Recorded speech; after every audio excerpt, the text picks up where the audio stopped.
I never thought cleaning toilets would change my life, but here I am, sharing a story that transformed everything I thought I knew about love and myself. If this resonates with you, drop a heart in the comments below. It started with desperation. 3 months behind on rent, my bank account hovering at negative $37, and my pride somewhere around my ankles. The job posting was simple enough.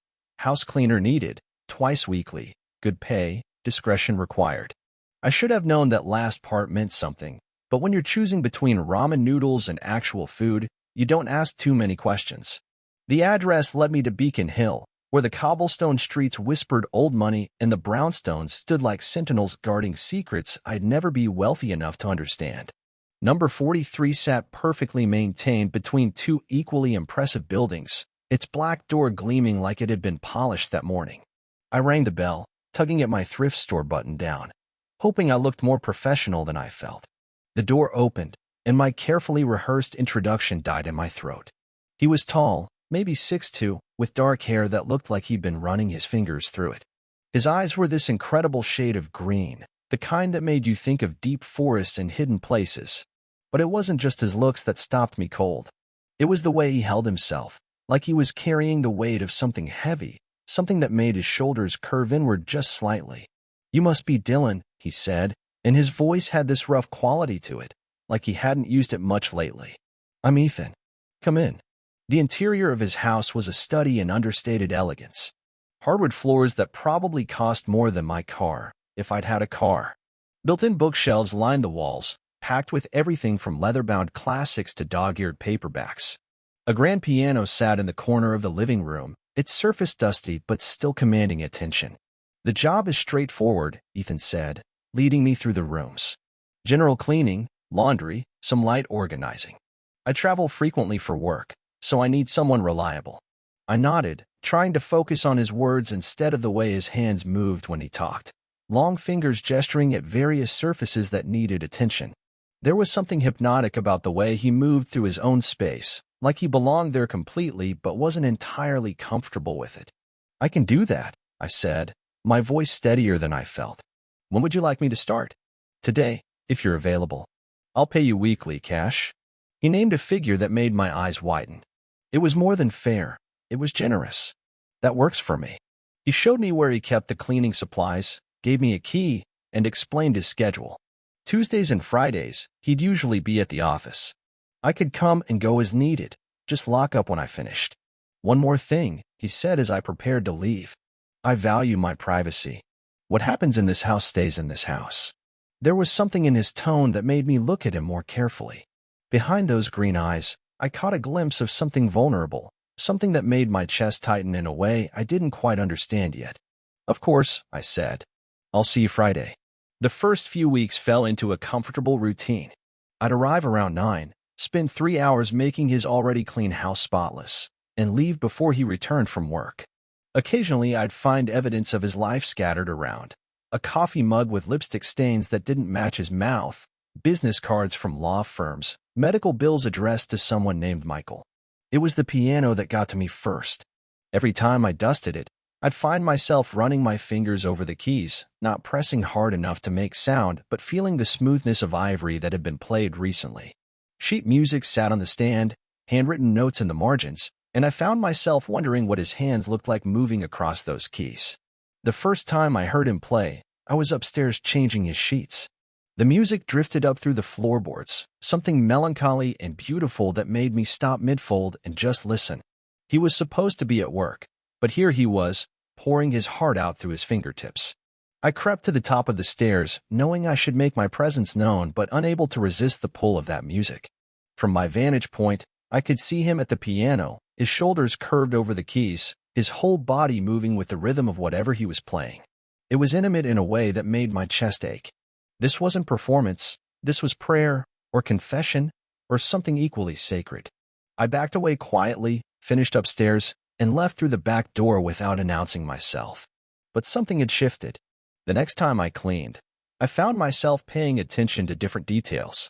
The way he arranged his books, philosophy mixed with popular fiction like he didn't believe in artificial boundaries. The fact that he kept flowers in the kitchen, fresh ones, like he bought them for himself because he believed his space deserved beauty. In his bedroom, I'd catch myself breathing deeper, trying to identify the scent that clung to his sheets. Something clean and warm, maybe cedar, definitely masculine in a way that made my pulse quicken. I'd never paid attention to how another man smelled before, but then again, I'd never been in another man's bedroom, handling his most intimate belongings. The medical bills kept appearing, and I couldn't help but notice the name Michael Chin appeared on most of them. Always forwarded to Ethan's address, always marked with urgent red stamps.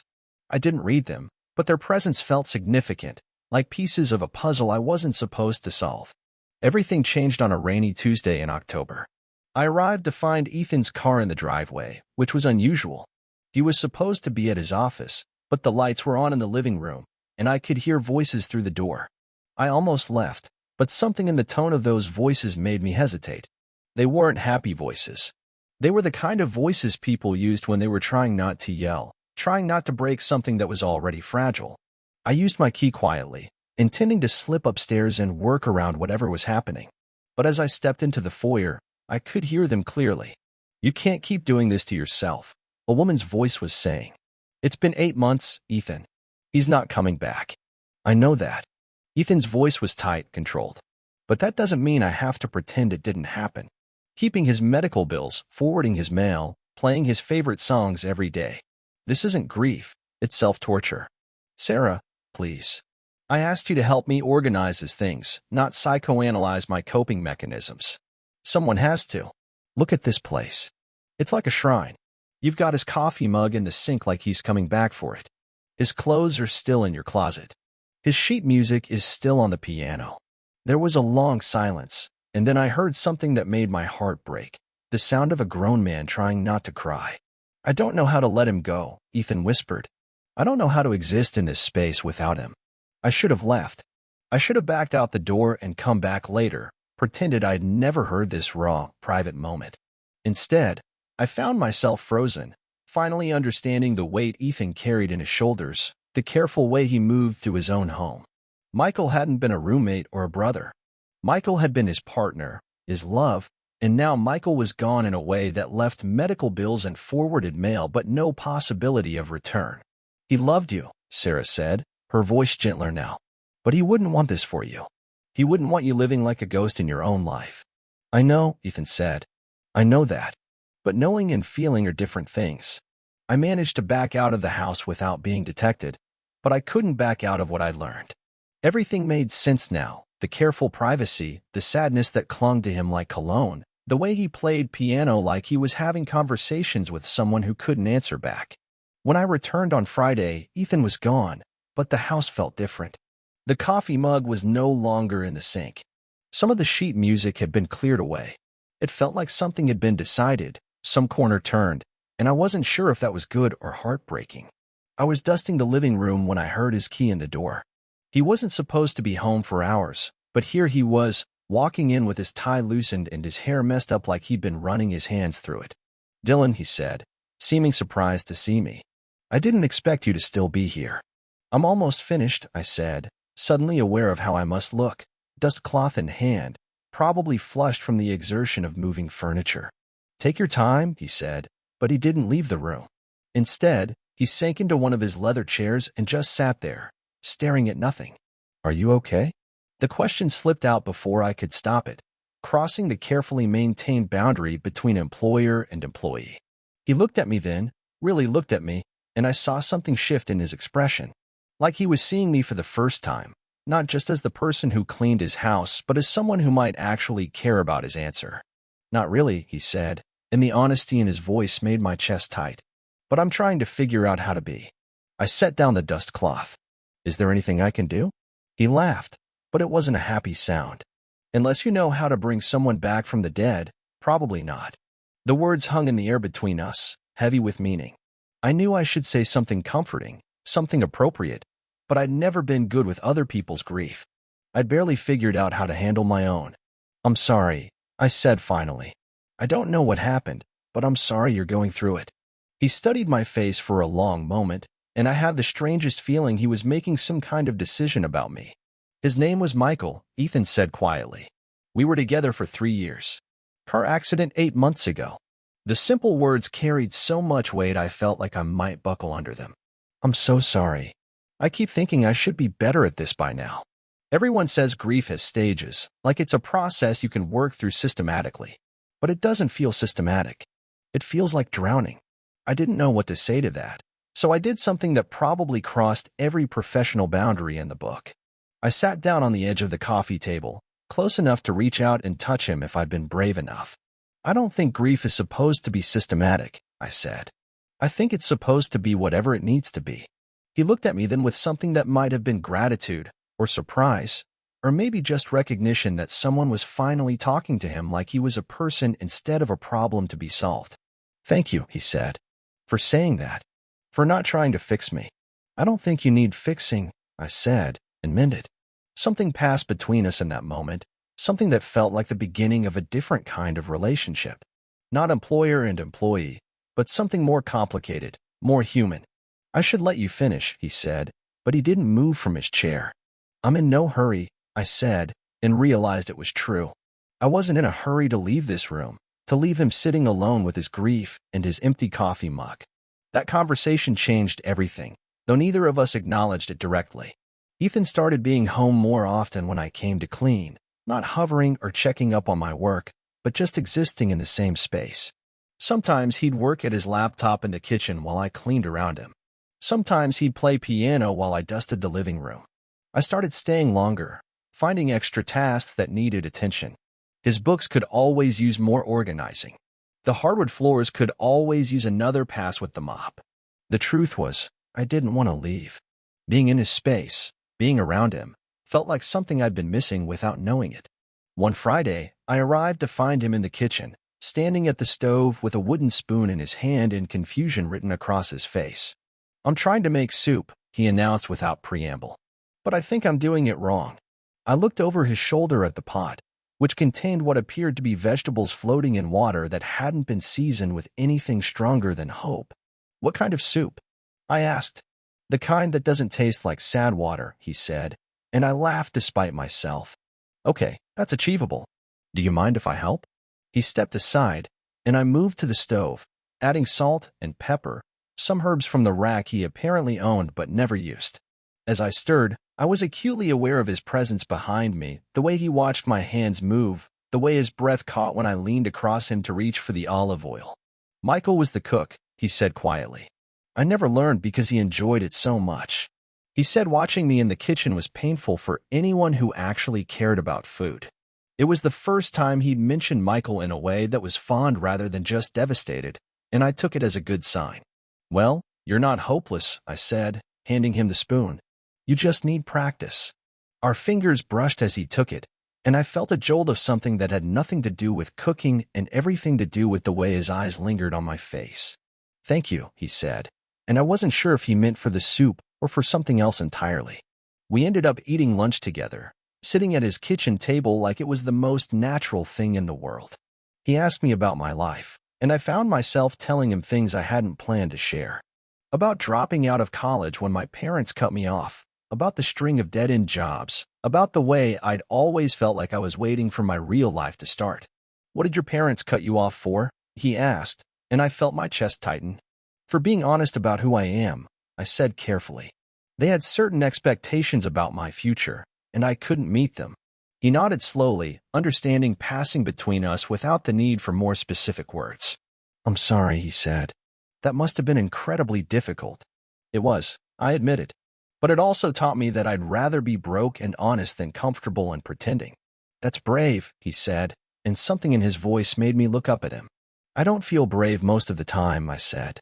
I feel like I'm making it up as I go along. Maybe that's what brave looks like, he said. Maybe it's not about feeling confident. Maybe it's about doing the right thing even when you're terrified. We looked at each other across the table, and I felt something shift in the air between us. Something that felt like recognition, like possibility, like the moment before you jump off a diving board when you're not sure if you remember how to swim. I should probably get back to work, I said, even though the last thing I wanted was to end this conversation. Of course, he said, but he didn't look like he wanted it to end either. I spent the rest of the afternoon hyper-aware of his presence in the house. When he played piano, I found myself stopping to listen. When he walked through the room I was cleaning, I caught myself watching the way he moved, the way his shirt pulled across his shoulders, the way his hands gestured when he talked on the phone. It was dangerous territory, this growing awareness of him as more than just the person who paid me to clean his house. But I couldn't seem to stop myself from stepping into it. The next Tuesday, I arrived to find a note on the kitchen counter. Dylan, I'll be working from home today. Please don't feel like you need to work around me. Make yourself comfortable. There's coffee if you want it. Ethan. The note was written in his careful handwriting, and I found myself studying it longer than necessary, like I could decode something important from the way he formed his letters. I made coffee and got to work, but the usual rhythm felt different with him in the house. I could hear him on conference calls in his office, his voice carrying that professional authority that made me think about what he did for work, what his life looked like outside of these walls. Around noon, I knocked on his office door. He looked up from his laptop, and I was struck again by how the light from his window caught the green in his eyes. I'm about to make lunch, I said. Would you like some? You don't have to cook for me, he said, but he was already closing his laptop. I know I don't have to, I said. I want to. He followed me to the kitchen, and I found myself hyper-aware of the domestic nature of what I was doing. Making lunch for someone, moving around their kitchen like I belonged there, falling into an easy rhythm of conversation while I worked. Can I ask you something? He said as I assembled sandwiches. Sure. Why are you so good at this? Taking care of people, I mean. You're not just cleaning my house. You're making sure I ate, checking that I'm okay. Why? I paused, considering how to answer. I guess because everyone deserves to be taken care of. And you seem like someone who spends a lot of time taking care of other people but not much time letting anyone take care of you. He was quiet for a long moment, and when I looked up, he was staring at me with an expression I couldn't quite read. You're right, he said finally. I'm not good at letting people help me. It doesn't have to be hard, I said. Sometimes it can be as simple as letting someone make you a sandwich. He smiled then, the first real smile I'd seen from him, and it transformed his entire face. In that case, I'd love a sandwich. We started spending more time together after that. Not officially, not in any way that either of us acknowledged directly, but the boundaries between work and friendship began to blur. He'd find reasons to be home when I was there. I'd find reasons to stay longer than the job required. One Friday, I arrived to find him sitting at his piano, but not playing. Just sitting there, staring at the keys like they held answers to questions he was afraid to ask. Rough day? I asked. He looked up, and I saw something raw in his expression. It's the anniversary, he said quietly. 8 months today. I set down my cleaning supplies and joined him on the piano bench, not sure if I was overstepping but unable to stay away when he looked so lost. Do you want to talk about it? I asked. He shook his head. I've been talking about it for 8 months. I'm tired of talking. What do you want to do? He looked at me then, really looked at me, and I felt something electric pass between us. I want to feel like I'm still alive, he said. I want to feel something other than this constant ache. The words hung in the air between us, heavy with meaning and possibility and danger. I knew I should say something safe, something that would diffuse the tension building in the space between our bodies. Instead, I reached out and covered his hand with mine. His fingers were warm, longer than mine, and I felt him tense at the contact before relaxing into it. We sat like that for a moment, his hand under mine on the piano keys, and I could feel his pulse through his wrist. Dylan, he said, and my name in his voice sounded like a question. I'm here, I said, which wasn't an answer but was the only thing I could manage. He turned his hand over, palm up, and laced our fingers together. It was such a simple gesture, but it felt monumental, like crossing a bridge you couldn't uncross. I don't know what I'm doing, he said. That's okay, I said. Neither do I. He looked at our joined hands, then up at my face. I don't want to be unfair to you. I don't want to use you to feel better about missing him. Is that what this is? I asked. He was quiet for a long moment, studying my face like he was trying to read something written there. No, he said finally. I don't think it is. Then what is it? I think it's me realizing that I can miss him and still be capable of feeling something new. Something different. He paused, his thumb tracing over my knuckles. Something for you. The words hit me like a physical force, and I felt my breath catch. I've been hoping for something like this, but hearing it out loud made it real in a way that was both thrilling and terrifying. Ethan, I said, but I didn't know how to finish the sentence. I know it's complicated, he said. I know I'm not exactly the best option right now. I'm still figuring out how to be okay, and I can't promise I won't stumble. But I can promise that what I'm feeling for you isn't about him. It's about you. About the way you make me laugh, the way you take care of me without making me feel helpless, the way you look at me like I'm worth something even when I'm falling apart. I felt tears prick at the corners of my eyes, not from sadness, but from the overwhelming feeling of being seen, really seen, by someone who mattered. You are worth something, I said. You're worth a lot. He leaned closer, and I could smell that cedar scent that clung to his skin, could see the flecks of gold in his green eyes. Can I kiss you? He asked, and the question was so careful, so respectful, that it made my heart ache. Instead of answering, I closed the distance between us, pressing my lips to his in a kiss that was soft and tentative and full of possibility. He kissed me back carefully, like he was relearning how to do it, like he was afraid I might disappear if he moved too fast. When we broke apart, he rested his forehead against mine, and I could feel his breath against my skin. I don't know how to do this, he said. I don't know how to be with someone new. We don't have to figure it all out right now, I said. We can take it slow. We can figure it out together. He nodded, relief evident in his expression. I like that. Good, I said, and kissed him again, a little deeper this time, a little more certain. The next few weeks were a careful dance of discovery. We didn't rush into anything, but we stopped pretending that what was happening between us was just friendship. He'd find reasons to touch me as I worked, his hand on my shoulder as he passed behind me, his fingers brushing mine when he handed me coffee. I started staying for dinner more often, and those meals became the highlight of my week. We'd sit at his kitchen table, talking about everything and nothing, and I'd catch him looking at me with something that felt like wonder, like he couldn't quite believe I was real. One evening, as I was getting ready to leave, he caught my hand. Stay, he said simply. Stay. I don't mean anything by it, he said quickly. I just mean stay. Watch a movie. Fall asleep on my couch. I like having you here. I looked at his face, at the careful hope in his expression, and felt something settle in my chest. Okay, I said. We ended up on his couch, some old movie playing on the television that neither of us was really watching. I was acutely aware of his presence beside me, the way his arm pressed against mine, the way he smelled like cedar and something uniquely him. Halfway through the movie, he shifted closer, and I felt his hand find mine in the space between us. It was becoming a habit, this simple connection, fingers laced together like we were anchoring each other to something solid. Dylan, he said during a quiet moment in the film. Yeah, I'm glad you answered my ad. I turned to look at him, found him already watching me with an expression that was soft and grateful and something deeper that made my pulse quicken. Me too, I said.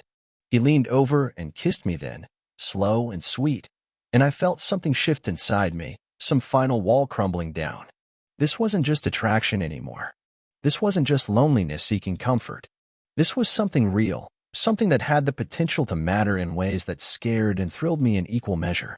When we broke apart, he pulled me closer, and I settled against his side, my head on his shoulder, his arm around me like it belonged there. Is this okay? He asked. This is perfect, I said, and meant it. We fell asleep like that, tangled together on his couch, and I woke up the next morning with his hand in my hair and sunlight streaming through his windows. For a moment, I just lay there, breathing in the scent of him, feeling the steady rhythm of his heartbeat against my cheek. He stirred beneath me, and I felt him press a kiss to the top of my head. Good morning, he murmured, his voice rough with sleep. Good morning, I said, tilting my head up to look at him. He smiled down at me, and I saw something in his expression that I'd never seen before, contentment. Not the desperate happiness of someone trying to convince themselves they're okay, but the quiet satisfaction of someone who actually was. I should probably get up, I said, though I made no move to do so. Probably, he agreed, but his arm tightened around me. In a minute, I agreed, and settled back against him. We stayed like that until his coffee maker automatically kicked on, the sound making us both laugh at the absurdity of being woken by kitchen appliances. Real life intrudes, he said, but he was smiling. Real life, I agreed, and wondered when his real life had become so intertwined with mine. The shift in our relationship was subtle but undeniable. I still came to clean his house twice a week, but now those visits included long conversations over coffee, meals shared at his kitchen table, and stolen kisses when the mood struck us. We were careful with each other, respectful of the fact that this was new territory for both of us, but there was an ease developing between us that felt natural, right? One Tuesday, I arrived to find him in his office, but instead of working, he was staring out the window with an expression I couldn't read. "Everything okay?" I asked from the doorway. He turned, and I saw something different in his eyes. Not sadness, but a kind of thoughtful resolution. "I did something today," he said. "Something I probably should have done months ago." "What's that?" "I donated Michael's clothes," he said quietly. "The ones that were still in my closet. I kept a few things that mean something to me, but the rest, they needed to go to someone who could use them." I felt my chest tighten with something that might have been pride, or relief, or just recognition of how difficult that must have been for him. "How do you feel about it?" I asked. He was quiet for a moment, considering. "Sad," he said finally. "But also lighter. Like I can breathe a little easier." I crossed the room and sat on the edge of his desk, close enough to touch but giving him space to process whatever he was feeling. "I think that's normal," I said. "Grief isn't about forgetting. It's about learning to carry the love in a way that doesn't break you." He looked up at me then, and I saw something shift in his expression. "When did you get so wise?" "I'm not wise," I said. "I'm just observant. And I care about you." "I care about you too," he said, and reached for my hand. More than I thought I was capable of caring about anyone right now. The words hung in the air between us, weighted with meaning and possibility.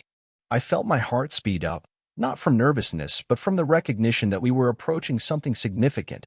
Some line that once crossed would change everything. "Ethan," I said, but I didn't know how to finish the sentence. "I know," he said. "I know it's complicated. I know I'm still figuring things out. But I also know that I don't want to figure them out without you." He stood up, moving closer, and I felt the familiar flutter of attraction mixed with something deeper, something that felt like the beginning of love. "I don't want to be a rebound," I said, the words coming out more vulnerable than I'd intended. "You're not," he said firmly. "You're not a replacement for him, Dylan. You're not a consolation prize or a way to fill a void. You're you, and that's what I want." He cupped my face in his hands, and I felt the warmth of his palms against my skin. "I want you," he said again, and leaned down to kiss me. This kiss was different from the others, more urgent, more certain. I felt months of careful restraint dissolving between us, replaced by something that felt like necessity, like breathing. When we broke apart, we were both breathing hard, and I could see my own want reflected in his eyes. "Are you sure?" I asked. "I'm sure," he said. "Are you?" I answered by kissing him again, pouring all of my feelings into the connection between us. When we finally pulled apart, he rested his forehead against mine, and I could feel his breath against my lips. "Come upstairs with me," he said, and it wasn't a question. I nodded, not trusting my voice, and let him lead me out of his office and up the stairs to his bedroom. The room I'd cleaned so many times looked different now, not like a workspace, but like a sanctuary, a place where something important was about to happen. He turned to face me, and I saw something vulnerable in his expression, something that made my heart ache with tenderness. "I haven't done this in a while," he said. "I might be rusty." "We have time?" I said, stepping closer. "We have all the time in the world." What happened next was tender and careful and absolutely perfect. He undressed me slowly, like he was unwrapping something precious, and I did the same for him, taking time to appreciate the lean lines of his body, the way his skin felt under my hands. We moved together with a kind of reverent attention, learning each other's rhythms, discovering what made the other gasp or sigh or arch into touch. It was intimate in a way that went beyond physical, like we were sharing more than just our bodies. Afterward, we lay tangled together in his sheets, my head on his chest, his fingers tracing lazy patterns on my skin. I could hear his heartbeat, steady and strong, and felt something settle in my chest that I'd never experienced before. "That was," he started, then stopped, like he couldn't find the right words. "Yeah," I agreed, knowing exactly what he meant. He pressed a kiss to the top of my head, and I felt him smile against my hair. "I want to tell you something," he said. "Okay." "I love you," he said simply. "I know it's probably too soon to say that, and I know it's complicated given everything, but I needed you to know. I love you, Dylan." I felt tears prick at the corners of my eyes, not from sadness, but from the overwhelming feeling of being loved, really loved, by someone who mattered. "I love you too," I said, tilting my head up to look at him. I have for a while now. He smiled then, that transformative smile that lit up his entire face, and leaned down to kiss me again. What happens now? I asked when we broke apart. Now we figure it out together, he said. We take it one day at a time, and we figure out what this looks like. I'd like that, I said. Good, he said, pulling me closer. Because I'm not letting you go. I settled back against him, feeling safer and more content than I had in years. Outside, the city continued its busy rhythm, but inside his bedroom, wrapped in his arms, I felt like I'd found something I'd been searching for without even knowing it. Ethan, I said into the quiet. I think I'm going to need to find a new job. He laughed, the sound rumbling through his chest. Why's that? Because I'm pretty sure sleeping with your boss violates some kind of employment ethics. Probably, he agreed. But I have a solution. What's that? I'll fire you, he said. And then I'll hire you back as my boyfriend. Is that a promotion or a demotion? Definitely a promotion, he said.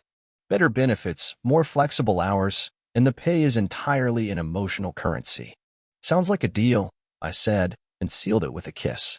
The next few months were a careful process of building something new together. Ethan kept his word about taking things one day at a time, and I learned to be patient with the process, understanding that healing wasn't linear and love didn't follow a prescribed timeline. There were difficult days when grief would hit him unexpectedly, when he'd withdraw into himself, and I'd have to resist the urge to fix it, to make it better through sheer force of will.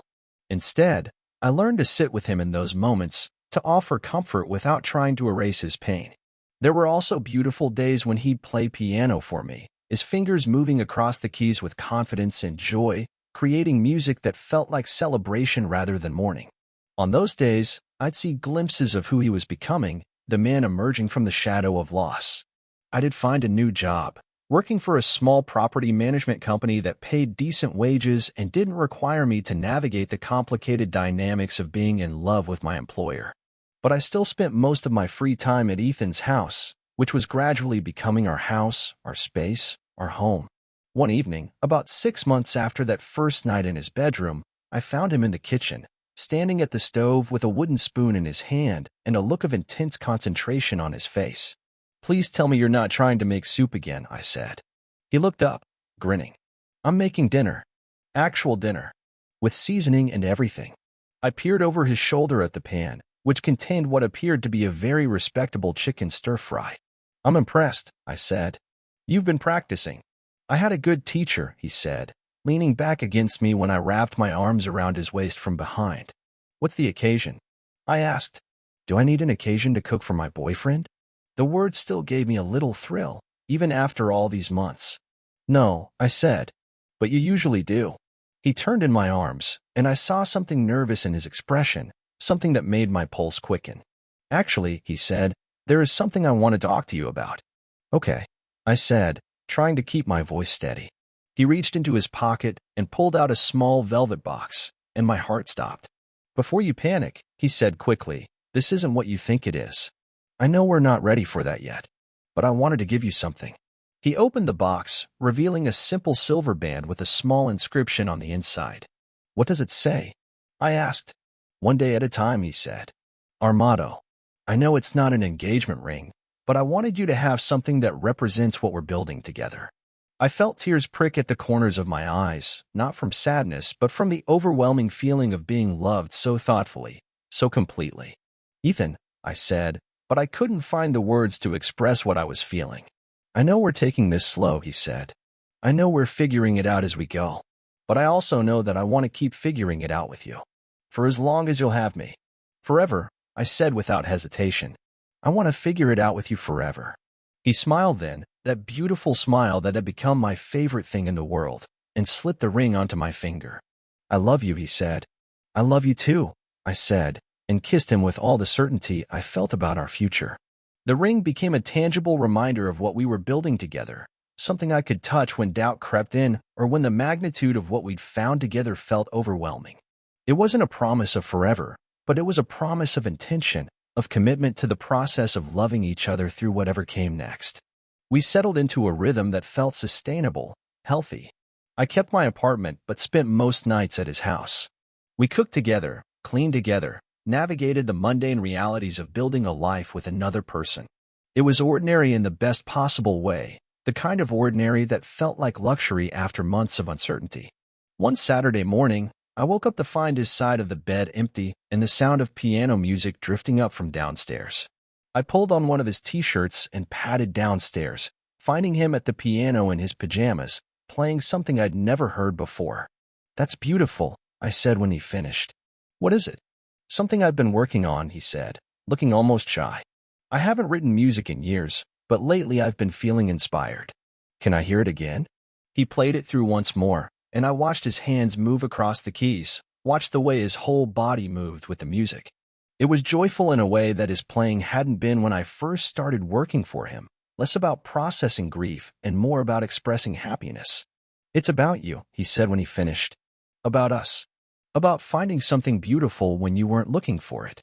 I felt my chest tighten with emotion, overwhelmed by the idea that I could inspire such beauty, that what we had together could be translated into something as lovely as music. "I love it," I said. "I love you." "I love you too," he said, and pulled me down onto the piano bench beside him.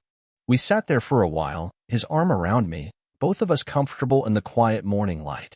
It was one of those moments that felt significant even as it was happening, the kind of moment you knew you'd remember when you were old and gray. "Dylan," he said eventually. "Yeah, I want to ask you something, and I want you to know that it's okay if you're not ready." I felt my heart speed up, but I kept my voice steady. "What is it?" "I want you to move in with me. Officially. Not just spending nights here, but actually living here. Making this your home too." I looked around the room, at the space that had become so familiar, so comfortable. I thought about my tiny apartment with its leaky faucet and thin walls, then about this house with its built-in bookshelves and morning light and the man beside me who had become my favorite person in the world. "Are you sure?" I asked. "I'm sure," he said. "I want to wake up next to you every morning. I want to come home to you every night. I want to build something real with you, something that lasts." "What about your memories of Michael?" I asked carefully. "This was your home together." He was quiet for a moment, considering. "Michael will always be part of my story," he said finally. "But you're my present. You're my future. And I want our future to happen in a place that belongs to both of us."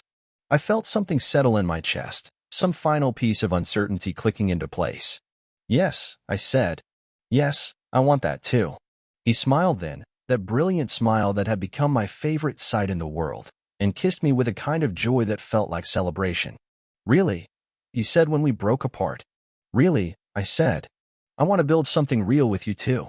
Moving in together was easier than I'd expected, partly because I'd been gradually bringing my things over for months, but mostly because it felt like the natural next step in something that had been building between us all along.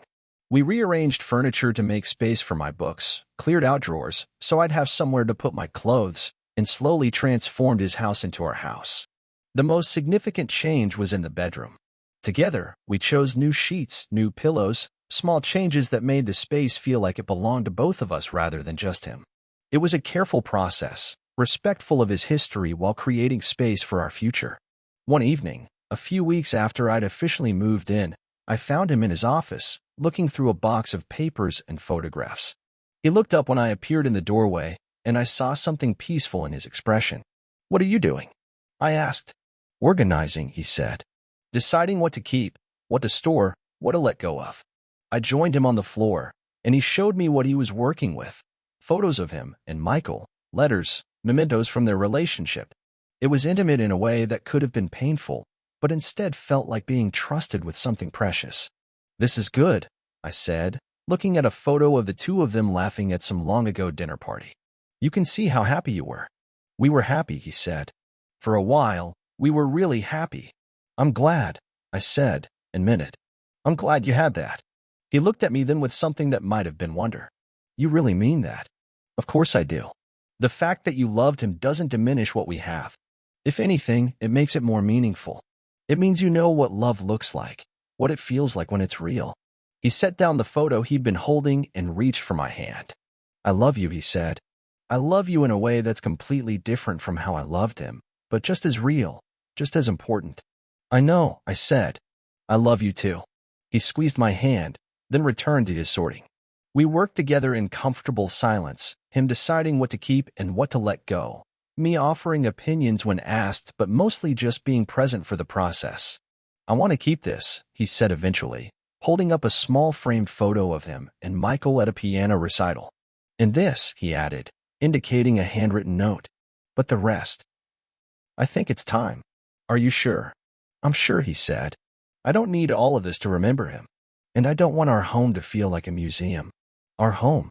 The words sent a warm flutter through my chest, the recognition that this space belonged to both of us now, that we were building something together that was ours. We spent the evening going through the box, talking about memories, about grief, about the strange way love could expand to hold both loss and hope simultaneously. By the time we went to bed, the box was mostly empty, its contents sorted into keep, donate, and discard piles. "Thank you," he said as we settled into bed together. "For what?" "For making this easier. For not being threatened by my past. For understanding that loving him doesn't mean I'll love you less." "Thank you for trusting me with it," I said. "For letting me be part of the process." He pulled me closer, and I settled against his side, feeling the familiar comfort of his warmth, his scent, the steady rhythm of his breathing. "Dylan," he said into the darkness. "Yeah, I'm happy," he said, and there was something like surprise in his voice. "I'm actually genuinely happy." "Good," I said, pressing a kiss to his chest. "You deserve to be happy." "So do you," he said. "Are you happy?" I thought about the question, about my life a year ago compared to now, about the difference between surviving and actually living, between going through the motions and finding something worth building a life around. "Yes," I said, "I'm happy too." 6 months later, we were hosting our first dinner party. It was a small gathering, just a few of Ethan's close friends and my best friend from college who had driven up from New York for the occasion. But it felt significant, this act of opening our home to other people, of presenting ourselves as a couple, as a unit. I was in the kitchen, putting finishing touches on the meal we'd cooked together, when Sarah appeared beside me. She was the friend who had been with Ethan the day I'd overheard their conversation about letting go of Michael's things, and I'd been nervous about meeting her, uncertain how she'd receive me. "The food smells incredible," she said, sampling the sauce I was stirring. "Ethan's been teaching me to cook," I said. "Well, we've been teaching each other." "He looks good," she said, glancing toward the living room where Ethan was laughing at something my friend had said. "Better than I've seen him in a long time." "He's been working hard at it," I said. "At being okay." "It's not just that," she said. "It's you. The way he looks at you, the way he moves through this space. He's not just surviving anymore. He's living." I felt a flush of warmth at her words, recognition of what we'd built together reflected back at me from someone who had known him before. "I love him," I said simply. "I can see that," she said. "And more importantly, I can see that he loves you. Not as a replacement for what he lost, but as something new, something that belongs to who he is now." "That means a lot," I said. "Your opinion means a lot to him." "Well, you have it," she said. "You're good for him. You're good together." Dinner was a success, conversation flowing easily around the table, laughter filling the space that had once felt heavy with grief. I watched Ethan across the table, saw the way he engaged with our friends, the way he reached for my hand during quiet moments, the way he seemed genuinely, thoroughly content. After everyone left, we cleaned up together, moving around the kitchen in the easy rhythm we'd developed over months of shared meals and shared chores. "That was nice," he said as we finished the dishes. "It was," I agreed. "I like your friends." "They like you too," he said. "Sarah told me she approves." "She told me the same thing," I said. I was nervous about meeting her. "Why?" "Because she knew you before," I said. "She knew you with him. I wasn't sure how she'd feel about you with me." He dried his hands and turned to face me, something serious in his expression. "Dylan," he said, "I need you to understand something. What we have isn't diminished by what I had before. It's not a consolation prize or a second-best option. It's its own thing, complete and whole and exactly what I want." "I know that," I said. "Logically, I know that. But sometimes the heart needs to catch up with the head." "Has it?" he asked. "Caught up." I looked around our kitchen, at the evidence of the life we'd built together. The coffee maker we bought together. The herb garden we'd started on the windowsill.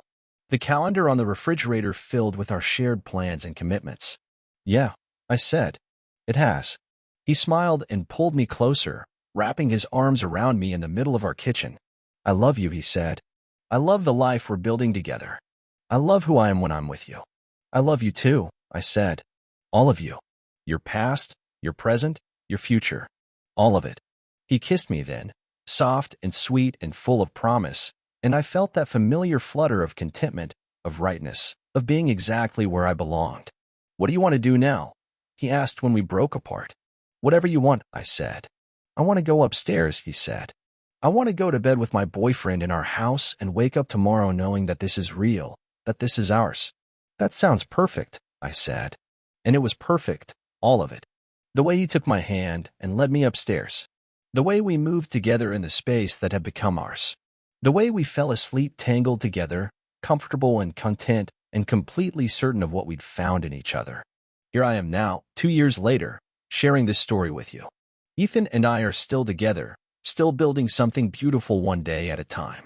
We've talked about marriage, about the future, about the family we might create together. But we're in no rush. We've learned that love isn't about reaching destinations quickly. It's about enjoying the journey, about choosing each other every day, about building something sustainable and real. The house is completely ours now, filled with our shared memories and our combined belongings. Ethan still plays piano, but now he plays for joy as much as for processing. Sometimes I'll find him at the keys, working on new compositions, and I'll sit beside him on the bench, listening to him create beauty from the raw material of his emotions. I never did go back to cleaning houses professionally, but I still clean his house, our house, not because I'm paid to, but because it's part of taking care of the life we've built together. There's something meditative about it, something satisfying about maintaining the space where our love lives and grows. People sometimes ask me what it's like, being with someone who lost a great love before finding me. They seem to expect it to be complicated, difficult, shadowed by comparison. But it's not. If anything, it's richer for his experience of loss, deeper for his understanding of how precious love really is. Michael is still part of our story, but not in the way you might expect. He's not a ghost haunting our happiness. He's a reminder of the preciousness of what we have, the importance of not taking love for granted. Ethan keeps a photo of him in his office, and sometimes I'll find him looking at it with the expression that's fond rather than devastated. "Do you ever miss him?" I asked once, finding him in one of these moments. "Every day," he said. "But missing him doesn't mean I want to go back. It just means I'm grateful for what he taught me about love, about myself, about what's worth fighting for." "And what's worth fighting for?" I asked. "This," he said, reaching for my hand. "Us. The life we're building together. The future we're creating one day at a time. That's what I want to leave you with, the understanding that love isn't always simple or straightforward. Sometimes it comes wrapped in complexity, shadowed by loss, complicated by history. But that doesn't make it less real or less valuable. Sometimes the most beautiful things are the ones that require patience, understanding, and the willingness to embrace both joy and sorrow as part of the human experience. I went to clean his house and ended up finding my home. I thought I was just taking a job, but I was actually stepping into the life I was meant to live. Sometimes the best things happen when we're not looking for them, when we're just trying to pay the rent and make it through another day. If you're out there struggling, if you're wondering when your real life is going to start, I want you to know that it might be closer than you think. It might be hiding in the most ordinary places, waiting for you to be brave enough to recognize it when it appears. Love is worth the risk. Love is worth the complications. Love is worth showing up for, even when you're not sure you know what you're doing. Trust me on this. I cleaned his house, but in the end, he cleaned my heart, clearing away all the dust and debris of loneliness and doubt, making space for something beautiful to grow. And that something beautiful is still growing, still becoming, still teaching us both what it means to love and be loved completely. One day at a time.